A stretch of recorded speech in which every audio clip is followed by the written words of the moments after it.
നമ്മളൊന്ന് പുറത്തോട്ട് പോയതാട്ടോ. രാത്രി ഒരു മണിയൊക്കെ ആയിട്ടുണ്ടാവും. 1-1:30 ആയപ്പോഴത്തേക്ക് ചായ കുടിക്കാൻ കൊതിയെന്നല്ല ഒരാഗ്രഹം. നമുക്കിങ്ങനെ രാത്രി ആകുമ്പോഴത്തേക്ക് പുറത്ത് പോകാൻ തോന്നുമല്ലോ. അതിൻ്റെ പേര് ചായകുടി എന്ന് പറയുന്ന പേരിൽ നമ്മളങ്ങ് ഇറങ്ങും.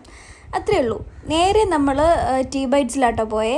നമ്മളെ മെയിൻ ടീ ബൈറ്റ്സ് ആണ്. നമ്മളതുവരെ പോവും. ടീ ബൈറ്റ്സ് എന്നൊരു ടീയോ കോഫിയോ എന്തെങ്കിലും കുടിച്ചിട്ട് തിരിച്ചു വരും.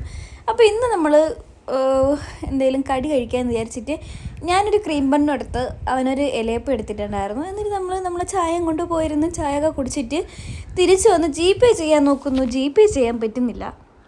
കാരണം ബാങ്ക് സെർവർ എല്ലാം ഡൗൺ ആണ്. നമ്മൾ കുറേ നേരം അവിടെ നിന്ന് നോക്കി. അവസാനം ഒന്നും നടക്കാണ്ടായപ്പോഴത്തേക്ക് അനന്തൻ ചേട്ടനെ ഫോൺ ചെയ്ത് സ്കാനർ രാത്രി 1 മണിക്ക് അനന്തൻ ചേട്ടനെ വിളിച്ച് എണീപ്പിച്ചിട്ട് സ്കാനർ അയച്ചു കൊടുത്തു. അനന്തൻ ചേട്ടൻ സ്കാൻ ചെയ്ത് പൈസ അയച്ചു കൊടുക്കാട്ടോ ചെയ്തേ.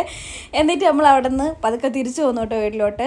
അവിടെ കോളേജിൽ നിന്ന് വന്ന പിള്ളേരെല്ലാം അവിടെ സ്കാൻ ചെയ്യാൻ പറ്റുക, അതായത് പൈസ അയക്കാൻ പറ്റാണ്ട് എല്ലാവരും അവിടെ പെട്ട് നിൽക്കുന്നുണ്ടായിരുന്നു. പിന്നെ നമുക്ക് പാവമൊക്കെ തോന്നി കേട്ടോ. അപ്പോൾ അത്രയുള്ള വീഡിയോ. Bye bye.